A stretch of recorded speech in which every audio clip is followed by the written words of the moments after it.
जय हिंद। देखिए अभी समझते हैं हम लोग ग्वादर में क्या इशू चल रहा है, और ग्वादर बंदरगाह जो पाकिस्तान का था ही नहीं, अचानक से कैसे वो पाकिस्तान को मिल जाता है। और जो पाकिस्तान कश्मीर है वो हमारा था, उसका आधा हिस्सा कैसे पाकिस्तान को मिल जाता है। तो देखिए जब देश आज़ाद हुआ तो हमारे ऊपर कई देशों ने कब्जा किया हुआ था। तो उसी क्रम में यहाँ पर गोवा हम लोग को नहीं मिला। गोवा पे पुर्तगालियों का कब्जा था, गोवा हम लोग को मिला 1961 में। उसी तरह पांडिचेरी पर हम लोग को मिला ही नहीं। आज़ादी के टाइम पे पांडिचेरी पे भारत का झंडा नहीं लहरा था। 1954 में फ्रांसीसियों ने हमें यहाँ से आज़ाद करके गए। तो ये तो हो गया यहाँ पर।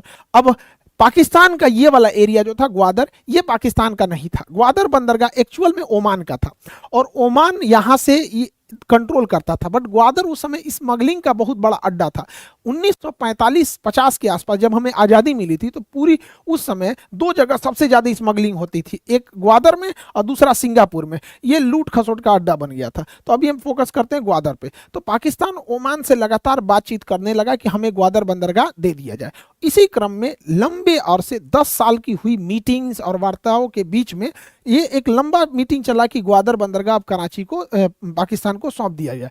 उस समय पाकिस्तान के प्रधानमंत्री फिरोज खान नून थे, और ओमान के सुल्तान जो थे उस समय आला हजरत सईद बिन कासिम थे। इन्होंने पाकिस्तान को यह ग्वादर पोर्ट दे दिया यहाँ पर कि भैया तुम रखो। $5 मिलियन में, $5 मिलियन में पाकिस्तान को पोर्ट दे दिया गया 1958 में। इस प्रकार ग्वादर जो है पाकिस्तान का अंग बन गया।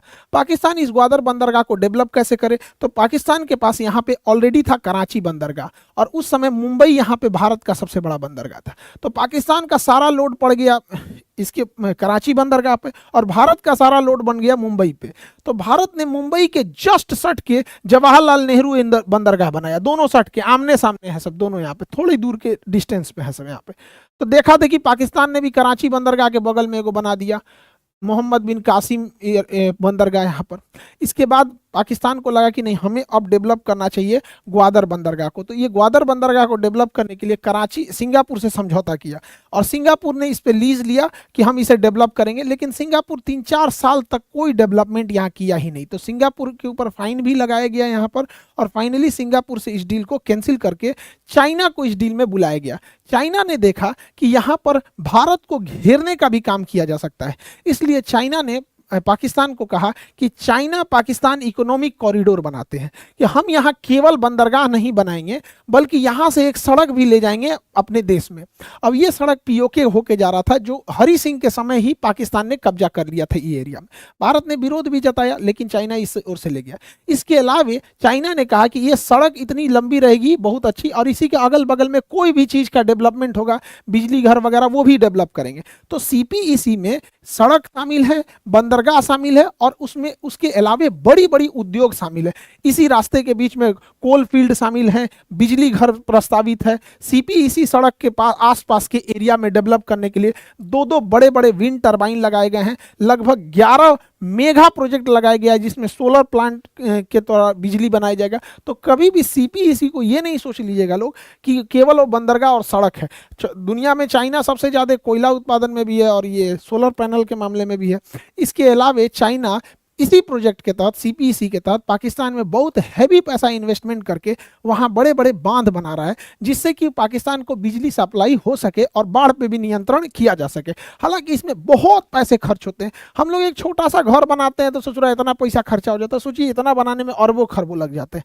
और इसी तरह से चाइना की जाल में पाकिस्तान फंसते जा रहा था। लेकिन भारत से दुश्मनी के आड़ में उसे ये सब नहीं दिख रहा था कि ये पैसे चुका कहाँ से पाएगा। और चाइना ने इस सीपीईसी प्रोजेक्ट के आड़ में हर एक चीज कब्जा करते गया, यहाँ पर इतना कर्जा दिया। उसके बाद बात आई इस बंदरगाह की। तो पाकिस्तान के लोग इस बंदरगाह को ऐसा ना बताते हैं जैसे लगता है कि ना यहीं पे सीधे फरिश्ता उतरेंगे लोग, कि दुनिया का सबसे गहरा बंदरगाह, दुनिया का सबसे बड़ा बंदरगाह। चुप, झूठा कहीं का, दुनिया का सबसे बड़ा का बंदरगाह। देखिए ग्वादर बंदरगाह की गहराई कितनी है, तो भैया 14 मीटर। दुनिया का सबसे गहरा बंदरगाह 14 मीटर। भाई एम्स्टर्डम बंदरगाह जाओ, 80-80 मीटर गहरा है, 14 मीटर जाएंगे। अडानी का बंदरगाह, मुंद्रा बंदरगाह, अदानी का मुंद्रा बंदरगाह, इनसे ज्यादा गहरा है, 16 मीटर है। दुनिया का सबसे बड़ा बकलोले है सब पूरा कर रहा है सब। दुनिया का सबसे बड़ा हमारा बंदरगाह बनेगा ग्वादर बंदरगाह। 3 गो बर्थ है, 3 गो प्लेटफॉर्म। जैसे रेलवे जहां लगती है प्लेटफॉर्म बोला जाता है, ट्रेन लगती है, तो पानी वाली जहाज रहती है बर्थ। ए ससुरा कहीं का 3 गो प्लेटफॉर्म बना कहेगा दुनिया का सबसे बड़ा है। 3 गो बर्थ है यहाँ पर, 3 जगह जहाज लगती है, 3 गो बर्थ है। जबकि अडानी जैसा एक कंपनी है, उसका मुंद्रा बंदरगाह पे 30 गो बर्थ है। तो अडानी कभी चिल्लाइबे नहीं करता है कि हमारा सबसे बड़का, ये बिना मतलब खुश हो जाते हैं सब। अभी 1947 में जी रहा है सब पाकिस्तान वाला। सिंगापुर में 250 बर्थ है, 250 जहाजें एक साथ लगती हैं पानी वाली, फिर भी वो दुनिया का सबसे बड़ा नहीं अपने आप को हल्ला करता है। बकलोल है ससुराल, सब कुछ हल्ला कर देता है। लेकिन हाँ, ग्वादर बंदरगाह की एक ही चीज अच्छाई है कि वह स्ट्रेटेजिक रूप से बहुत महत्वपूर्ण जगह पे उसका लोकेशन है। इसलिए भारत इसे काउंटर करने के लिए इससे 170 किलोमीटर की दूरी पर चाबहार बंदरगाह डेवलप कर रहा है। और यहाँ से जाहेदान तक रेलवे लाइन से हम लोग कंधार काबुल तक भले पहुंच सकते हैं, इसी के पैरेलल जा सकते हैं। हालांकि वहाँ पे भी देख रहे हैं तो अफगानिस्तान में तालिबान आ गया तो प्रोसेस थोड़ा डिले हो गया। तो ये हो गया आपका ग्वादर बंदरगाह। यहाँ पर पाकिस्तान इस सीपीईसी प्रोजेक्ट में, जिसमें ये बंदरगाह भी शामिल था, ये सड़कें भी शामिल थी, इसके अलावे बिजली घर, पन बिजली परियोजना, thermal power plant, solar power plant, industrial area, multinational cities कई जो बनाया गया था, उसके लिए पाकिस्तान ने चाइना से कर्जा लिया। 5 लाख करोड़ रुपया कर्जा लिया। इससे तूने ऐसा ना कर्जा लिया सर कि जीरो लिखते लिखते गायब हो जाएगा। और चाइना को ये बात पता था कि इन लोग से कहियो 5 लाख रुपया कर्जा नहीं दिया पाएगा तो ये बंदरगाह हथिया लेगा। जैसे श्रीलंका नहीं दे पाया तो चाइना ने कहा ठीक है मत दो श्रीलंका, हमारा तुम्हारा ये हम्बन टोटा बंदरगाह हम 99 साल के लिए ले लेते हैं। वैसे ही इन लोगों से भी नहीं दिया पाएगा पैसा कहियो तो इन लोग से भी कहेगा ठीक है हम तुम्हारा ये ग्वादर बंदरगाह ले लेते हैं, भूत उतर जाएगा इन लोग का। 5 लाख करोड़ कर्जा लिया है। अच्छा, इसके पास विदेशी मुद्रा कितना है, इसके पास पैसा कितना है? पाकिस्तान के पास 40,000 करोड़। पाकिस्तान के पास है कितना? 40,000 करोड़। कर्जा ले ले 5 लाख करोड़ का, केवल सीपीईसी के लिए कर्जा लिया है 5 लाख करोड़ का। अभी दुनिया से अलग लिया है ये 40,000 करोड़। बिहार राज्य का शिक्षा बजट है 40,000 करोड़। हमारे बिहार में, भारत में नहीं, केवल बिहार में मास्टर लोग की सैलरी, मिड डे मील, सरकारी योजनाओं में जो शिक्षा बजट है वो 40,000 करोड़ है। अभी पाकिस्तान वाला कैसे, तुमसे बस का नहीं है, चलो होली खेल लो, चलो तो होली खिला दी यहाँ पे, हैप्पी होली, जाओ आगे बढ़ते हैं यहाँ पे। अब समझिए ध्यान से, चाइना इस, अब यहाँ एक और चीज समझिए यहाँ पे, ये इसके पास तो अब पैसा नहीं है, होली होली खत्म, होली खत्म, चलो रंग छोड़ा दी यहाँ पे, अभी तुमसे बात करना है। ये गया वर्ल्ड बैंक से पैसा मांगने, तो वर्ल्ड बैंक कहा हम लोग जिंदा आदमी को पैसा देते हैं, मतलब जिसको डेवलपमेंट करना है, सड़कें बनानी है, पुल बना, भिखमंगों को पैसा नहीं देते, भिखमंगों को पैसा देता आईएमएफ। तो आईएमएफ जो होता है एकदम लास्ट लाइन ऑफ क्रेडिट है। तो आईएमएफ ने पैसा दिया तो इसको एक शर्त रख दिया कि जो हम पैसा देंगे वो पैसा सीपीईसी के प्रोजेक्ट के तहत ना बंदरगाह, सड़क, किसी चीज पे खर्च नहीं होगा, बल्कि तुम अपने पेमेंट वगैरह देने में करोगे। और चाइना ने कहा कि अब हम तुमको पैसा नहीं देंगे। तो सीपीईसी प्रोजेक्ट बीच में ही अटक चुका है पाकिस्तान का यहाँ पर।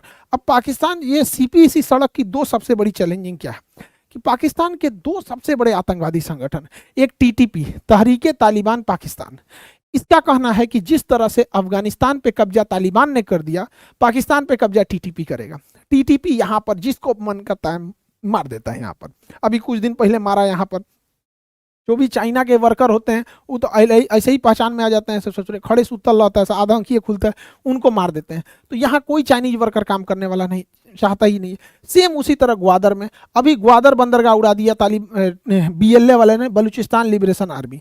अब देखिए पाकिस्तान का सबसे बड़ा राज्य है बलूचिस्तान, जिसकी राजधानी क्वेटा है। यहाँ सबसे ज्यादा खनिज है, कोयला है, तांबा है, सोना है, पेट्रोलियम है, सब इधर ही है। लेकिन यहाँ के लोगों को पाकिस्तान वैल्यू ही नहीं देता है। दूसरा, यहाँ एक धर्म के लोग पाए जाते हैं अहमदिया मुस्लिम, वो कहते हैं कि हम मुसलमान हैं, पाकिस्तान कहता है तुम मुसलमान नहीं हो।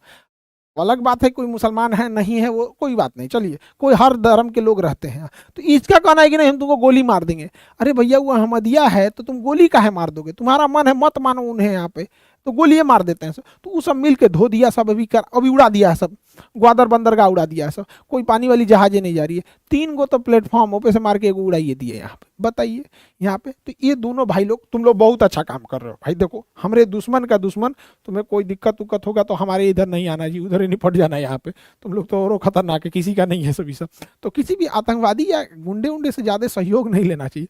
हाँ मार रहा है तो ठीक है भाई, हमारे लिए तो अच्छा ही कर रहा है। यहाँ पर हम लोग को मारना रहेगा तो सेना लेके जाएंगे यहाँ पे। लेकिन टीटीपी और बीएलए ये नाक में दम कर दिए जीनियस है पाकिस्तान के, चाइना यहाँ से भाग गया, उसके पूरे वर्कर भाग गए यहाँ से, कहें कि हम यहाँ ड्यूटी नहीं करेंगे। और चाइना का ये CPEC प्रोजेक्ट 200% फेल हो गया यहाँ पर। और चाइना में अभी रिसेशन चल रहा है, वहाँ पैसा ही नहीं है, लगभग चाइना को रिकवर होने में 3 साल लगेंगे, और 3 साल में ये प्रोजेक्ट पूरी तरह से तबाह हो जाएगा। तो ये तो हो गया भैया चाइना का हाल। चाइना आखिर यहाँ आया क्यों था, चाइना का इतना पैसा डूबा क्यों? एक्चुअल चाइना का यहाँ बहुत बड़ा प्रॉफिट था।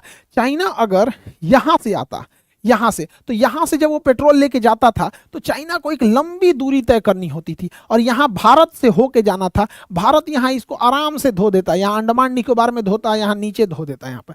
और चाइना का जितना पेट्रोलियम है उसकी खपत इस एरिया में चाइना की पूरी फैक्ट्रीज हैं, सब सारे लोग यहीं रहते हैं। 95% चाइना के लोग इसी लाइन के इधर रहते हैं। इस लाइन को हान लाइन बोला जाता है यहाँ पे, इसके इधर ही पूरे चाइना के लोग रहते हैं, जबकि उसका पेट्रोलियम रिजर्व यहाँ रखा जाता है। तो सोचिए, उसको पेट्रोल यहाँ से ईरान से, UAE से, ओमान, सऊदी अरब से खरीद के इतना लंबा यहाँ ले जाओ, फिर यहाँ से यहाँ पहुँचाओ। उससे अच्छा उसने देखा कि CPEC बनाएंगे, यहाँ ग्वादर बंदरगाह से सीधे यहाँ पहुँचा देंगे। तो यहाँ तो बहुत अच्छा जगह था उसका यहाँ रखने का, क्योंकि पहाड़ों के बीच में ही पेट्रोल को रखा जाता है, टंकी उनकी बनाने की जरूरत नहीं, पहाड़ों के बीच में ही सुरंग बना के उसी में रख दिया जाता है। तो चाइना का ये जो ऑयल डिपो है, ये तो सब यहाँ पे सिंजियांग प्रांत में है। अगर भारत यहाँ से अटैक कर दिया तो पूरा फ्यूले उड़ जाएगा। तो भारत ने क्या किया, इस सिंजियांग प्रांत में चाइना का जो ऑयल डिपो है, इसको काउंटर करने के लिए तजाकिस्तान में एक सैन्य अड्डा ले लिया। तजाकिस्तान में हमारे सैन्य अड्डे का नाम है आइनी हवाई अड्डा। आइनी या इसी को गीसर कहते हैं या हिसार कहते हैं यहाँ पर। यहाँ फॉरखोर एयरबेस नाम है यहाँ पे हमारी वायुसेना है यहाँ पर। और यहाँ से वायुसेना अगर अटैक कर दी तो सारा इनका फ्यूल सिस्टम की सप्लाई ये तहस नहस हो जाएगी। तो ये तो हो गया, हम लोग इंटरनेशनल लेवल पे हमेशा ये समझिए कि एक तरह का छुपा छुपाई के खेल होते रहेगा। कभी चाइना काउंटर करेगा, कभी हम करेंगे यहाँ पे, लेकिन चाइना थोड़ा पैसे से मजबूत हो रहा है यहाँ पे, टेक्नोलॉजी वाइज में भी। तो ये तो एक इंडिया के बाहर की ये सब सिनेरियो है कंडीशन में। अब बिहार में सिनेरियो देखिए, बिहार में BPSC ने टीचर की परीक्षा कराई, TRE 1, TRE 2, TRE 3। TRE 3 की परीक्षा होने से पहले ही उसका आंसर आ गया बाहर। उसकी जांच हुई तो पेपर लीक की यूपी से जुड़े तार प्रयागराज, वाराणसी और लखनऊ में लिंक मिला। अब झारखंड में भी पेपर लीक हो गया JPSC का, उसका लिंक देखिए कहाँ बंगाल मिल रहा है कि उड़ीसा मिल रहा है। ये क्या हो रहा है, होड़ तोड़ लग रहा है। यूपी ने कहा कि पेपर लीक होता है, देखो यूपी RO का, यूपी पुलिस का, बिहार में भी लो TRE 3 और बिहार पुलिस। उधर झारखंड भी क्यों पीछे रहे? अब बिहार में जांच कर रही है इस पेपर की EOU, इकोनॉमिक अफेंस यूनिट, ये बिहार का ED है एक तरह से समझिए। तो इसने क्या किया, BPSC के अधिकारियों को पकड़ लिया कि अधिकारियों ने ही अपने पेन ड्राइव का कोड दिया था।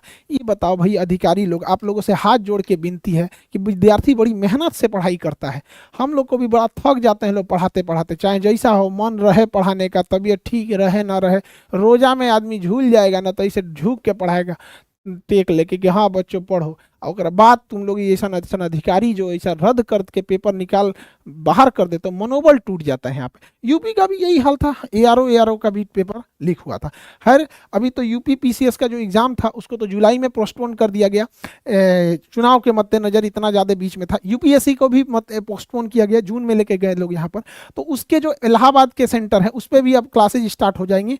इलाहाबाद में 2 सेंटर हैं, एक यूपी PCS का जो ऑफिस है उसके जस्ट सामने है, तो जितने बच्चे इंटरव्यू देने आएंगे वो सामने ही आपका है, वहाँ आप लोग की पूरी व्यवस्था रहेगी। पहले सड़क पे खड़े रहते थे तो अच्छा नहीं लगता था, इसलिए ठीक इसके सामने ही ले लिया गया।